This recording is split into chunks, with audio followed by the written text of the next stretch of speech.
Hello, everyone, and welcome to another episode of Random Health-ish. I am your host, Dr. Gloria STONE-OZBEK, and tonight we have a very special guest.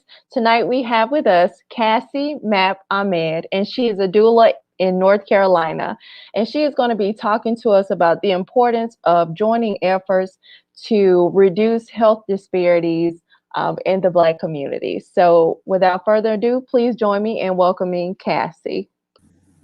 Hello. Hi, Steph. How are you? I'm doing well. How are you doing tonight? I am so blessed. It's been a long day, but blessed. So, Cassie, tell us a little bit about who you are and what you do. Yes, well, I am the CEO and founder of Village Sis Doula LLC. I am one sister in the village who is a doula, right? A doula is someone who provides emotional, physical, and spiritual support, but most importantly, education. I stress education because it's not informed consent unless you are informed and have the education, right? And I've been a doula for over 5 years. I love what I doula. The most important aspect of Village Sis Doula is the village. Then, village is the collective of community assets working together. So, therefore, as a doula, we do not provide any type of medical services, but having those resources and links and connections with people who are therapists, nutritionists, who are specialized in as a chiropractor, such as yourself, right? Having those connections and resources and developing that trust is very important. So, yes, that's why I'm here today, and I'm so glad that you invited me. Hey, we are very excited to have you tonight. So, tell us, how did you kind of dive into the world of becoming a doula? Yes, well, I come from very humble beginnings. I'm the oldest of six from Asheville, North Carolina. My undergrad, my vision was to really go to medical school. So I honored and I honor graduates pre-med of biology and chemistry. I worked in clinical laboratories, and I went to my medical school interviews, and um, just the being the only Black person sometime in a large class of like chemistry or biology, for me, it was a cultural shock, right? But also there's a lot of stress factors that goes along with that. Yes, I was, honors everything, but I really had to work very hard, right? And going into pre-med, my medical school interviews, it wasn't easy. That process is not easy, right? Especially coming from humble beginnings, being the oldest of six kids, financial reasons, I worked my whole way. But as I was going to pre-med interviews, it was pressed upon my heart to go in prevention, not treatment. So I obtained my honors and masters in public health. So I've done a lot of research in health disparities. But also I was blessed to become a mother, right? And as I had done research in health disparities, as I became a mother and also witnessed a lot of like implicit bias that occurs in the medical system. Also the feelings, even though I had a supportive husband and family, but also that supportive village collective support, right? A lot of cultures, when you come home with the baby, you have that village, someone to cook for you, someone to allow you that time to truly rest. Our culture is so fast paced. And you hear often, especially on magazines, I want to bounce back. Yes. But really, I have a lot of mentors in different countries, different areas, and I'm very blessed for that. I don't take it for granted. But that unique 40 days after you have your baby, postpartum, I also prepare postpartum plans. That's very important, right? And I even, from my own experience,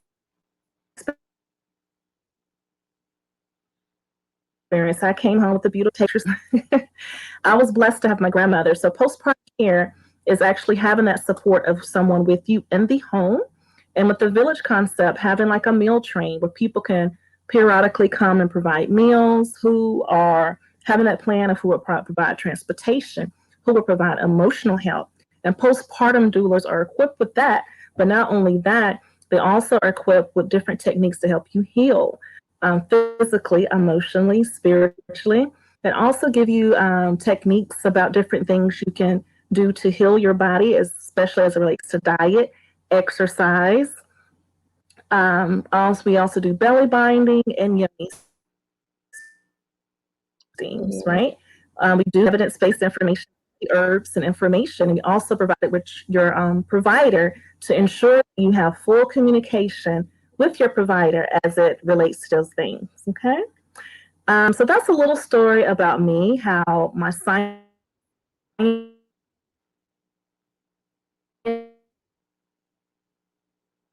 background, my searching of okay? Yes.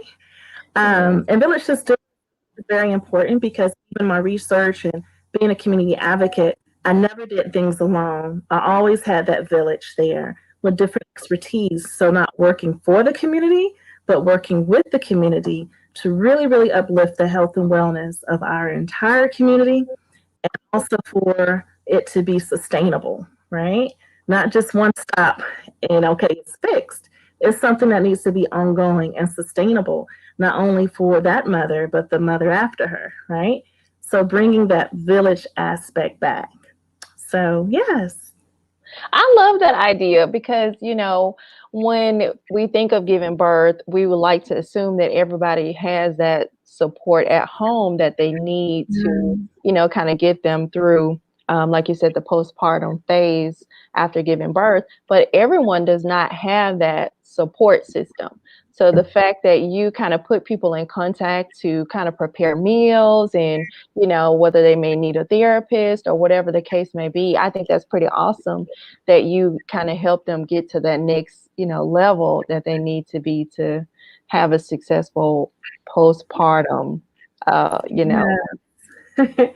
Yes, it's and also just bringing, because sometimes in certain cultures, especially as it relates to therapy and things of that nature, so it's not so much of just a village concept, but also communicating that there is a village there for you, right? Every nutritionist is not for everyone, every doctor is not for everyone, but really having the resources of saying, okay, where do I start? And really opening up that it's okay if you need that, right? And there's different types of doulas. I'm speaking about postpartum doula, but I'm also a birth doula. So being there physically, or right now, all my services are virtual, right? Yes. The way the world is today, but even that virtual support of where you can see me physically or hear my voice. But what's so important is education. So most of my work occurs even before the client is even in the hospital. I'm informed about their options in the hospital, informed about, I'm also a childbirth educator. So understanding the different stages in your birth cycle with the different stages of birth, so you can have an understanding of what's going on in your body, different coping techniques, natural ways to relieve pain and stress, but not only for the client, but also for the partner. My husband, I love him dearly, but he didn't see a lot of that stuff. He hadn't seen that before. So giving some ways even for the partner to be experience this too. That's their special experience. And you should value each part of that and also be prepared of different positions. Like you don't have to stay in a bed. Like you have that voice, you have those options. And I do prepare 4 different plans for my client, right? So if you have it naturally, if it is a challenging birth, if you have to have a C-section, and even if there's complications, this is very rare to happen, but even if it's a stillborn, what options are available for you too as well, right? Because any event that happens, you don't want to go home and say, oh, I wish I could have done that, or I wish I could have done this. Right. So a lot of the work with Village Doula is done with the client and family before they even come in the hospital. So it really empowers the family and couple to know that I have these options, and what's available for me with the doctors and nurses. And I love partnering with the doctor and nurses. It takes a village, right? Yes, So absolutely. having all those components of support. So you have a birth doula, postpartum doula, fertility doula. I'm also a fertility doula. And fertility doula is not just for someone who wants to have a baby now. Okay, I always say if I was 20 years old and I knew what I knew now, we always want to go back. Right. But you know, the option of freezing your your eggs, especially if you're someone who's pursuing higher education, who want to go into medicine, things like that. It takes a lot of years, right? And Black women are, you know, one part of the population who's obtaining more of, you know, higher degrees. So Yes. have different options of when you do want to conceive, because it is becoming, it's increasing in our population, fertility challenges, right? And that's not talked about. We don't talk about fertility challenges, you know. We don't talk about, you know, stillborns or things like that. You know, Mm-hmm. family as it relates to that. But even starting those types of conversations in the home is important too. And bereavement doula. So I'm a bereavement doula too as well. And there's also sex doulas. Now I'm not a sex doula. What is a sex doula? Hold on, wait a minute. But that's important. People giggle. You know, I told my granny, she said, baby. So sex, you know, unfortunately, a lot of people go through sexual trauma, okay? Okay. Clients, if you're pregnant and you have those different examinations and things like that, it can trigger you, right? And even when you're trying to conceive, right, having those type of triggers or things that are not healed within yourself, being comfortable with your partner to embrace the entire experience. And part of the experience to conceive a child includes most of the time sex, right? Absolutely. Yeah. But there's other forms of methods that you can become pregnant, but also I'm not a sex doula. I'm very interested in it. Is really how to heal all those parts of you. So even from the beginning to the end, really it never ends, right? Right. Having that support, you know, the village, even when a baby's 3 years old, and you're like, oh my gosh, village says, what is this? Yes. Baby, it's normal, right? But yeah, so even the knowledge of what a doula is, the different types of doulas, and the history of doulas. So I also mentor those who want to go in birth work, because it's very important to have that diversity. You know, Cassie's story is different than Gloria's story, right? Right. So client, you know, the energy is very important. So if I have a client and, you know, we're speaking, I say, you know, I think Gloria is the best fit for you. And that's part of the village. So you are truly comfortable with your doula and that trust. So I do mentor doulas, but the history of grand midwives and wet nurses and a lot of our sisters' names, as I never discussed, it's very important that we know that history and know the sacrifices they made for us to be able to do what we do today. So, yes. Absolutely. And you briefly mentioned belly binding. So can you talk to us a little bit more about that? Yeah, so I do have a self-paced belly binding course. I speak a lot about the culture, because there's different cultures that um, actually perform belly binding, right? But one thing that I did study is that belly binding, even for those who are African descent, had it out and working, right? So belly binding provides that support. Certain cultures refer to it as closing of the bones, right? Because your body goes through so many changes for carrying a life inside of you. So it gives you that extra support, right? And actually, it goes kind of within your pelvic area too as well. So it helps to realign all of those different parts of your body to help your body go back to the form similar to before you actually became pregnant, right? So it actually helps in the healing process too. And even if you haven't even, like my baby's 8, I still do belly binding during my menstrual cycle. And that's because the warmth and the support that it provides, it relieves with cramping. Even for men, if they have back pain, belly binding helps too. You know, I wrapped my husband. He said, "What is this?" But wait a minute, it feels good. Maybe going too far. But the different benefits, there's so many benefits. And going back to postpartum, that sacred 40 days after you have your baby is so important. Even in other cultures, when I hear about here, when women have their babies, it's like, what do you mean you don't do this? So trying to bring some of those things back, even because isolation is real, even if you have that support, our culture is so into embracing, independent and my body bounced back. I'm going back to work, Your body needs time just, to sit your ass down and breathe, Yeah. Be loved on. Part of strength is being vulnerable, right? I'm learning that with age. Part of your strength is being vulnerable and be like, you know what, sis, I need help, right? The strong, and there's studies about strong Black women. There's a lot of meaning behind that, but I don't take that as something positive, right? Because I feel like it's dehumanizing. Even in the medical history, they would say gynecology in a Black woman. Ooh, that's a really deep Yes. about Black women don't feel pain, even from an emotional standpoint. But bringing back our feminine energy, that's powerful. And the power in that, and the power of sister love.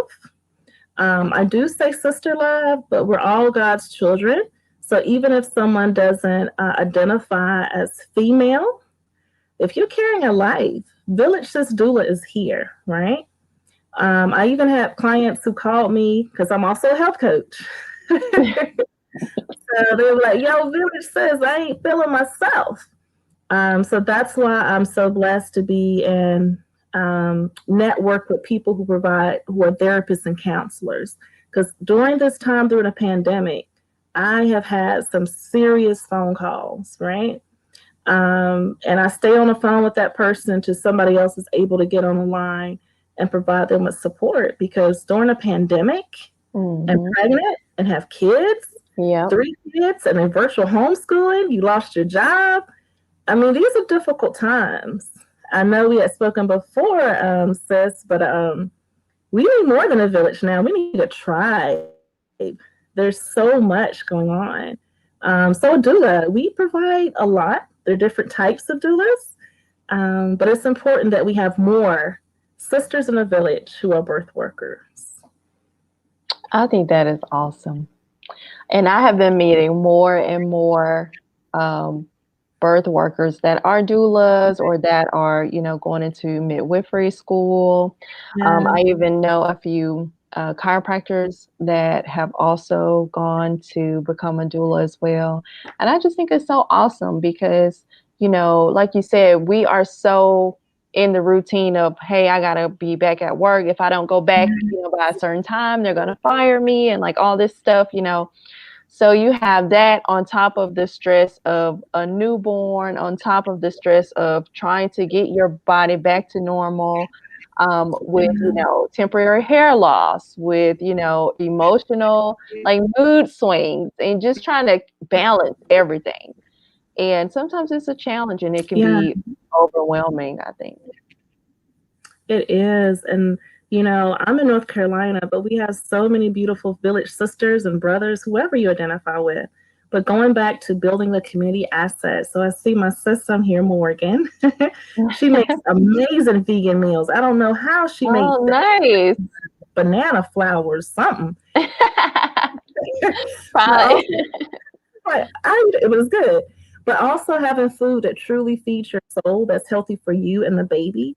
There are certain herbs and foods and warm foods, hot foods that you should consume to heal your body. I think about Granny, put some socks on your feet, baby. There's meaning behind what our elders would say. Keep your body warm, certain foods and teas to drink. But our gestational individuals, they need that, not only after they have the baby, but during. So I'm always so glad to speak about birth work because we need more doulas in the village. And it's important because burnout is real, right? Absolutely. One person can't do it all. So if I'm tired, I see my sis Leah on here. I'll contact Leah and say, I'm tired, but our village sister or village client needs support. And she's able to come in and say, I'm here for you, right? So Yeah. just the simple fact to say, I have somebody here who genuinely and passionately care for me, is a reflection of me, know my language and know my culture. And the village sisters out here in North Carolina, we don't play. But it's all love, and we have awesome midwives and doctors and nurses who we want to see that family, not only the Yeah. individual and baby, but the father. We want the whole village to thrive. You spoke about hair, right? That's part of the village too, right? Yes. But you know what? I know village sis who makes some hair cream, body cream. So also it's not only about health but sustainability in the village, but from an economic standpoint, circulating that dollar in the village. I don't know Walmart, but I think Walmart's good. Um, so Right. I'd rather go to somebody in my village and circulate that dollar in the village, and knowing that the energy that's put in those products is the energy that you're receiving too, and you're helping putting food on somebody else's table. So village, sis doula, it truly is a village with food, what you put in your body, what you surround your body with, and also knowing when to sit your ass down and simply be. My mentor, Shawnee, she said, we are human beings. We are not human doings, right? Mhm. When you're human doings, you are in disease. Yes. So that balance. But in order to have that balance, you have to show your strength. And strength is saying, I need help, and leaning on your village. So Yeah. yeah. What advice would you give to young women who are struggling with infertility or what they perceive to be infertility? Because sometimes Yes. they're not infertile, they're just vitamin deficient. So, Yes. what advice would you give them? Yeah. There's so many different things, right? Number one, try to get a fertility doula as soon as you can. If you want to have a 10 years later, that's the ideal time. But even if you're going through those challenges right now, number one is having that support. So that's one strong component of a fertility doula, is having that advocate and um, listening ear, and also understanding what type of tests are out there for you, to understand from a biological standpoint what are some of the things that could be interfering in your process to conceive, right? And stress is a huge component. I Mhm. bring that up because stress has a component on you hormonally, right? From a chemical standpoint, your diet, what are you eating? Are you, I say, healthy weight? You know, I emphasize that. If I'm at the healthy weight, I'm supposed to be, I look sick. But you want me to be what? No, but a healthy weight, right? And, even as it relates to weight, some things need to be restructured. But a healthy weight, Absolutely. like I can't be that way, right? Right. I look anorexic. Even I got a little bit close to that. My husband, baby. Um, a healthy weight, a healthy diet, the energy that's around you, what you eat, also getting those tests, right? And actually advocating for yourself for what type of test you may potentially need. Because, some doctors, you have to really be empowered with that knowledge and support, because sometimes those tests may be available, but they may not be offered to you. So for you to be empowered and say, I would like to have this done. But if they decline, say, would you please put that in my medical record? That, that whatever it was, it's even a blood pressure. Blood pressure can save your life. If they decline, please put that in my medical record, just so you have a record of what's going on, because you need to know your body, right? Absolutely. Be able to advocate for yourself, and knowing that you have a village with different expertise to say, hey, have you asked for this test? Or how do you feel? It may not be the best clinician for you, but knowing that you have the options to say, I like to try somebody else. It's okay, you know. But yeah, so as it relates to fertility, It's a lot of different factors that influences that. But the earlier that you can get a fertility doula, the better. I wish I would have started, information at 20. You know, but a lot of these things we don't know. And I did read a study where the numbers are really low for those who are, who are Black, who seek professional fertility treatment. And right now, the numbers are increasing because, education, like, oh, I got everything together. Now I'm ready to have a baby. You're like, wait a minute. So, and then having that support group to say, sis, you're not alone. There's a lot of people out here, and people do have their babies, some people in 40s and things like that. One other thing I want to mention, I love my village sis. I don't see your own here. I love my village sisters. Village sis Sierra, she's a fertility doula. But there is even potential risk if you have a C-section, a cesarean, how you can have secondary infertility due to potential damage that may occur during the procedure, because a cesarean is a really serious procedure, right?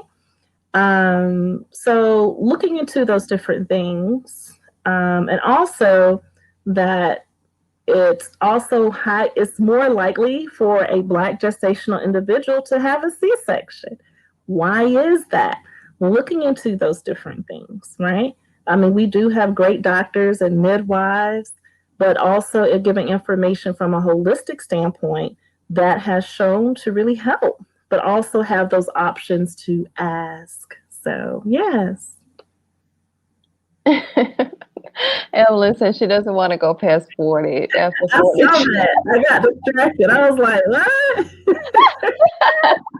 Oh, Evelyn, you got my middle name. We must. Well, when we think about that, and because it seems like as women, we are like on a time clock, like we gotta, like, I gotta pop this baby out by 40, like, or that's it, and you'll be like 60, 60, 65, pushing it. No. I ain't having a baby at 60. What you talking about, Cletus? Oh. Trying to run around with the kid, trying to retire, slow down, honey. No, but we giggle and laugh, but I have a lot of sisters, I have a lot of degrees and things myself, and we always think we have that time. Yes. But if you have options, you have more of that flexibility to have more control of that time.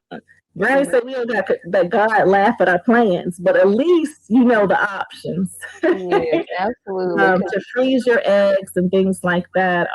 So there is the option for you when you do feel more settled and ready, and you're spiritually, physically, financially, and say, I'm gonna have a baby now. There are more options available for you. So yeah, but 60, I mean 60. Right. And like, you know what? I'm actually debating now because my daughter is 12, so she'll be 13 this year. And by the time I'm 40, I would be an empty nester, okay? But my husband is like, I want to start over. There's so many options available for you, right? And technology keep advancing, okay? But even if you're not able to conceive, there's other options too. So really, once again, that education, really looking into all your options. Like when I was 20, I didn't know all this stuff exists, right? And that you're not, one thing too about the village, knowing you having a village and knowing that you're not alone. Like if you just took your 4th pregnancy test and you're like, dang, no, you're not alone. But these conversations are not held. Even in the family, it's like hush, hush. Certain families as it relates to fertility, stillborns, miscarriages, and sex in general, right? I know some people that had 13, 14 kids, how those babies got there. But know that communication is very important, especially, I'm going a little off topic, but the music that we have out right now. Our village, we really need to provide education because we don't want the music to educate our babies. Yeah, not this music. I was playing the radio. I was like, ooh, I gotta cut that out. My daughter won't even listen to rap. She's like, I don't even like rap. And Sometimes I have to play my little ratchet music, my little Oh, I Cardi was B gonna or say, Riley. sometimes I'm in the kitchen, I need to Cardi She's like, B. I don't like your music. I'm like, good. You don't need to like it. Cardi B will get you clean in the kitchen, boy. And then my knees remind me, like, nah, yeah. But also just understanding what the words mean, right? Mm-hmm. And there's a way to really embrace your feminine energy and also be respectful and understanding your body, understanding a yoni, how to care for it. Mm-hmm. Things too. So, there's people in North Carolina. My sis Taisha, she has a business, Divine Encounter, an esthetician. You don't. It's more than just a Brazilian. There's and then she supports so many other businesses there too. So one thing I love about our village is that we support each other, right? I got thrown off. I saw a comment. I tell you, my village sisters. Um, you threw me off there with that one. So, how to have a WAP. I guess Mm-hmm.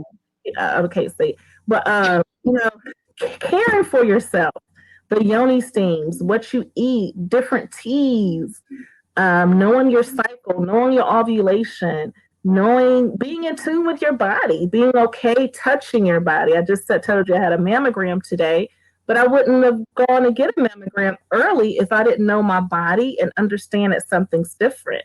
So those are the things that we need to be comfortable with and comfortable speaking to, people in our family too as well. Yes. And even down to the products that we use during your menstrual cycle is important too, because Yeah, that alone can throw off your pH balance. And I don't think a lot of people really realize it. very much so. Very much so. So therefore, what's a yoni? I love Evelyn Nicole. Yoni is another word for vagina, right? But yoni is more empowering, right? It's like a goddess. That's where life comes from. It's a beautiful thing, right? If you look at the anatomy and what it can do, I'm also a biology nerd, so I look at it. My son could say the same thing. Some things, from okay, look, see, sis, I just, but for him to know, what I want to say is very important for even children to know the names of their anatomy, right? Yes. You see, I came from my mama's uterus, not her stomach, but knowing the proper terminology. But that goes into feminine energy, knowing your boundaries, knowing your body parts, so you don't say, you know what, such and such touched my cookie. No, so Right. touch my vagina. That type of communication is very important. Um, but yeah, yoni, yes. I was still thinking about what my sis said about WAP. Um, Yoni is another word for vagina. Yoni steams is used in a lot of different cultures. It's been there for centuries. I even have family in the Middle East, they say, oh, they call it something different. Oh, yeah, we've been doing that. All right. Some people have sitz bath, but you can have yoni steams, that heat, again, what it does and healing. But I will say, always speak with your physician. And you don't steam your yoni with any type of herb. I just want to say that. And then my other sis, Kaya, yoni eggs. That is also something that's been around for centuries. Yeah, I'm that sister that got crystals everywhere. Um, so this is a yoni egg. It's amethyst, right? So you put it in with the large portion up here, and it's inserted into the vagina, right? You might go, oh, you know. I actually just bought one, so that's why I was just You can call me sis. I got everything. Well, almost everything. But so this is a yoni egg. It's an amethyst, and then even the meaning behind amethyst. And it's been around for centuries that this is placed, and really it helps with the muscles in that area. So it can help with stimulation even during intercourse too. It can actually help, studies say, to help relieve menstrual cycles because those muscles become stronger. It also helps with incontinence too, because after you give birth, after you give birth, don't laugh too hard. my baby's 8 and I'm 5'9" and we can wear the same shoes. So, but also just strengthening those muscles, that pelvic floor. Pelvic floor health is very important too as well. And also it can help with the WAP too, right? So this understanding your yoni, and understanding, you know, you hear that music, but really understanding your body, the different parts, like what is a clitoris, you don't pee and that at the same, like the basic things, you'll be amazed about. Some people don't really know the anatomy of their body. So even as a doula, I teach basic information so you understand your body, understand your perineum, understand about episiotomy. You have to know what the perineum is to know what the episiotomy is. Then once you find out, you're like, oh, no. But you have to know those things so you know how to care for your body to prevent those things if you don't want it to happen. Absolutely. And so just basic protocol, but it's not necessary. Okay. So having that communication, again, education about what options are available and how to care for my body, not only when I'm carrying a life, but for my life in general, right? So I'm glad you got your yoni egg. And they come in different sizes. The smaller it is, the more challenging. But now we got games with it. I saw that. I gotta stay off Amazon. Maybe we'll go to. They have a yoni egg game. Yeah, I did not know about that. Unapologetically me, okay? We got a game where you squeeze and they go up and down on the mountain or something. I think that's too much, you know. I mean, if you're a doctor's office, what you do? You say, I'm playing a yoni game, I guess. I don't know. But some of these things have been around for centuries. And, bringing back our roots of what we have done before, right? That communication, that village where we look and take care of each other. We need that, even though now that we are in a pandemic, I see that forming more now than before, which is interesting and it's needed so much. Oh, and Village Sis Leah is on. Okay.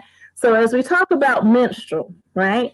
A lot of times because I volunteer at shelters and soup kitchens, a lot before, a lot of food and blankets are donated. But what about those items when you're having your moon or your menstrual?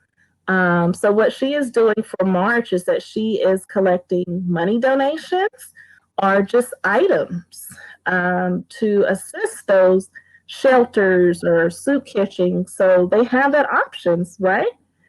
Because that's something that people don't think about. So Leah, and I'll share the information with you if you can even donate items or money to support. So that's part of what the village do, right? We don't only help babies come in the world.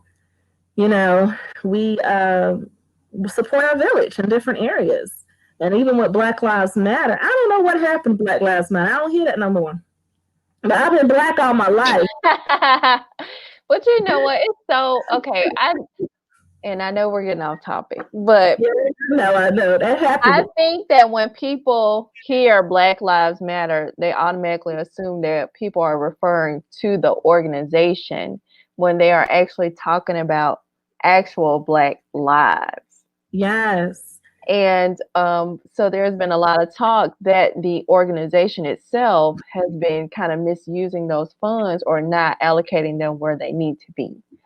So, it's just, every time I hear that, I'm just like, we got to get it together. It's different thing, the organization, but I see the transition from the organization to our village, right?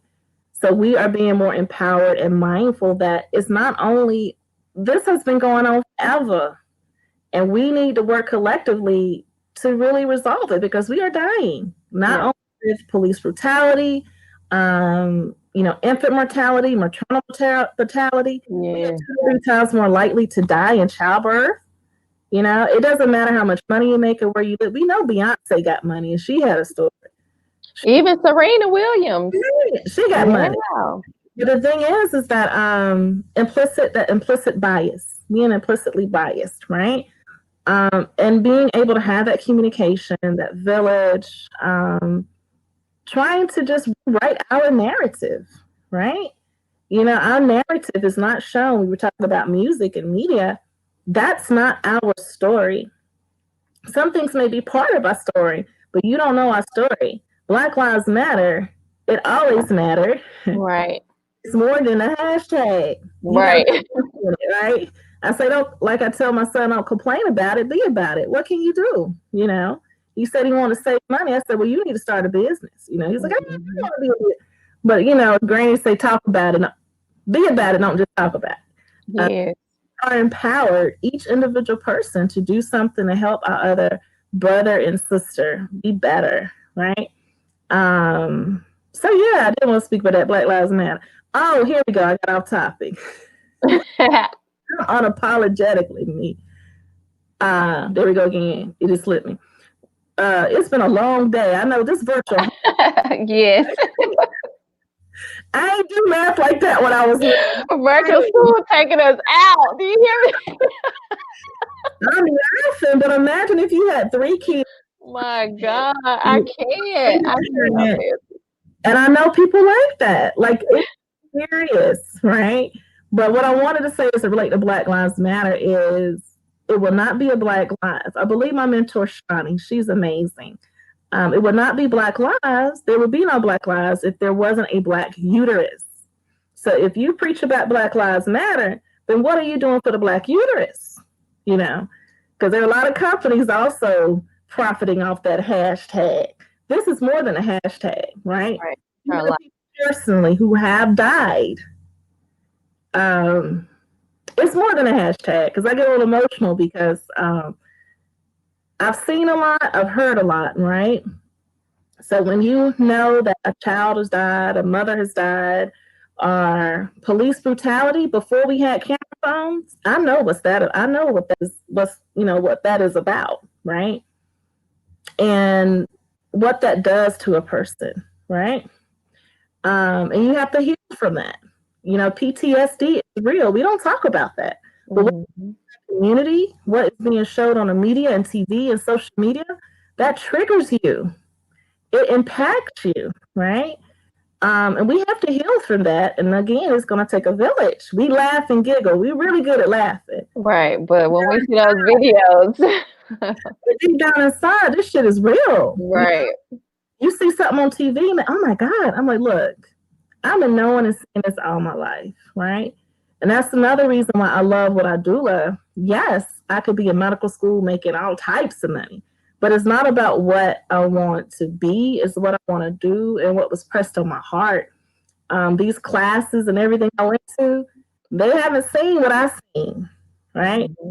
Speaking about all this stuff they hear in a research article, I didn't see our stories in that research article. And I was like, you know what? It's about what I want to do, not what I want to be, you know? Yeah. And the things that give me happiness is not what money can buy, right? It's the love of my family and the love of my village, and knowing when I die that there'll be other birth workers out there to say, yo, you not alone. So it's not about the money. But I will not turn down any type of vegan food. You know what? I actually, like, I'm not vegan, but I buy like the vegan, like I do dairy free.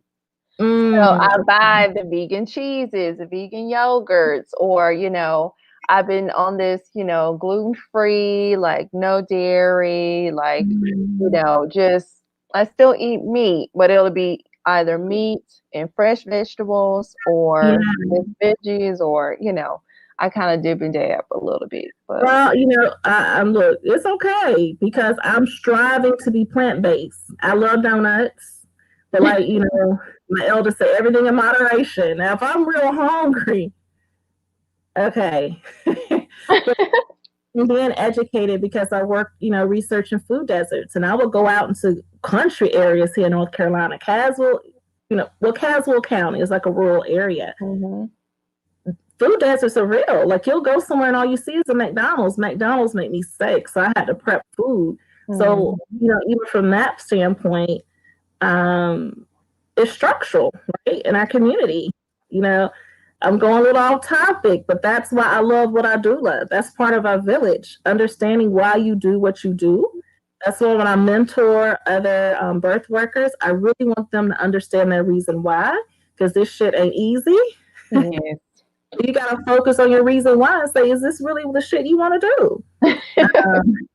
And understanding the complexities in our community and what can you do. There's always something that we all can do You know, and I'm part of a lot of different people, you know, even my white brothers and sisters saying, you know, giving them a different perspective of the experience and say, you know what, I can do something. We all can do something for each other, right? I don't care if you're yellow, black, brown, or blue. We all got to work together. But you got to be educated, okay? Right. And humble enough because I don't know everything. So the part of sisters, I tell, you know, call me out of love and let me know I'm not perfect. I'm still learning, but that's what we do. You know, we educate and support each other. And it's out of love. So I'm humble. I don't know everything, but I tell my son I may not know it. I might not know everything, but I can learn anything. Yes. So yeah. I feel like I'm just rambling my mouth. No, you're not. I think ultimately our goal is we want to live a more sustainable life. So we want to be able to grow our own food and, you know, just kind of live off the land. So that's our goal. I grow it everywhere. My husband, it's like I've been saying 20 years forever. I just say a long damn time. Because, you know, and from Asheville, my granny would always save seeds. That watermelon was good. Save them seeds, baby. Yes. She's like, I want a piece of that plant right there. But I understand that was food sustainability, right? Growing your own food. So now I do that in my own home. So in my kitchen, I'm growing herbs and vertical gardens. We didn't buy all that fancy stuff at Lowe's. Right. I want to save them sticks, right? So people would see my garden and be, oh, it's big. I said, it looked like it. But it's the way you structure it, but also, as my aunties would say, it's the energy you put in it, right? People say, well, how do you do it? It's the energy you put in it, too. Anything you do, you got to do it with love. If you don't do it with love, all you're going to get is shit, you know? But understanding that. And another thing, too, I used to do a lot of cooking demonstrations in different areas. But even if you have EBT, you can go buy those herbs at Walmart. You can go get seeds. And your local farmers market too. Local farmers market. You can go on Amazon and they deliver your food for free. And you can order plants and even the hydroponic thing. The towers, yeah. Too as well. So there's so many different options. But food sustainability is important, but that's also related to doula work because you have to feed yourself physically. Spiritually, you have to get your vitamin D. You have to get your you know, I was about to say get your ass out in the dirt. When it get kind of late, boy, I tell you, it come out. You gotta get your feet in the ground. They call it grounding, right? Yes. Forest, they call that forest bathing. So they have all these scientific names, but it's things that we have been doing forever. You know, even my husband, he's not an outdoors person. But when he went out into the forest with me, he said, oh, the air is different. I feel different. So there is an energetic exchange with nature. We are mostly water. We are nature. And sometimes you just got to let all that busy shit go and reconnect. Go hug a tree. You know, somebody angry, cut me off in traffic. I'm the one that screamed, go hug a tree.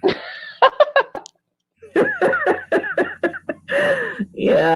Maybe I should hear that. I am lying. But everybody go hug a tree tomorrow.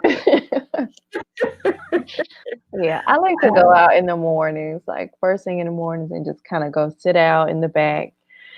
Just me and my dog. He runs around, and I just sip my little tea and watch him chase birds. Yeah, but it's important. And one of my doctors, the best thing she told me, I laugh, and that's why I say it a lot. I was so stressed out. I was trying to do everything. Corporate is not for me, you know, especially tokenism is a thing, you know. But she said, sit your ass down, eat a more plant-based diet. And it was an old white lady. Eat a more plant-based diet. Be out in the sun 30 minutes every day. She retired, but this doctor was amazing. Everything she told me was going back to the basics and saying no, right? So now I am really empowered to say what is really for me. It's okay for me to say, no, that's not for me. And ask questions. There's nothing wrong with that. Ask questions to say, is this really right for me? Is this really what I want? Because life is short. I'm not that old, but I feel old. a lot of things. And I've seen a lot of people, unfortunately, life cut short for different reasons. Yeah. So life is short. So enjoy every damn moment of it, and ask for what you want. You don't have to be around certain things. You could just walk away. Yeah. So yeah, I'll say that. So sit your ass down, get sun, hug a tree, and walk away if it ain't for you. I love that. Well, Cassie, I just want to thank you so much for just taking the time to come on the show. You guys, if you would like to get in contact with her, this is her website. It's villagesisdoula.com, and that's villagesisdoula.com. And also, oh, go on. Oh, no, that's fine. I know time is going fast, but I am taking clients starting this summer. And if you're interested in birth work, I do mentorship. Or if you're just in a mentor in general to help you reach your individualized goals, I use the evidence-based approach. I do have some classes coming up soon too as well. So yeah. Make sure you send me the classes, the links, or anything like that, and I'll be sure to post them on the page so people can find it and stuff like that. Oh, awesome. Yeah. So to everybody that's watching, be sure to tune in every Monday at 7 p.m. Central Standard Time. We typically have a new guest every week. And if you haven't already done so, please like, subscribe, and share. And we will see you guys next week. Thank you guys for watching. Good night. And support my sister Monica. Yes. Peace, love, and light. Bye. Bye.